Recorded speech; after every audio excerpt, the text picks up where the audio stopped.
মহান আল্লাহ বলছেন সূরা হজ আয়াত নম্বর ৭২, আল্লাহ বলছেন তোমরা যখন আল্লাহর আয়াতসমূহ স্পষ্ট করে মানুষের কাছে তুলে ধরবে, তখন দেখবে কাফেরদের চোখে মুখে অসন্তুষ্টের লক্ষণ, তারা তোমাকে মারতে তেড়ে চলে আসবে। তাহলে দেখুন, তাহলে যদি কুরআনের কথা স্পষ্ট করে বলি আমরা, তাহলে অবশ্যই আমাদের শত্রু তৈরি হবে, তারা আমাদেরকে মারতে চলে আসবে।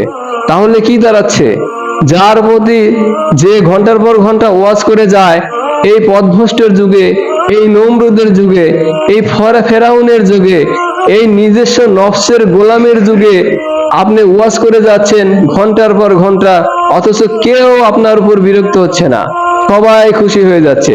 এর মানে কি দাঁড়ালো, আপনি কুরআন এবং হাদিসের কথা স্পষ্টভাবে তুলে ধরলেন না, আপনি হলেন কি আলু বক্তা।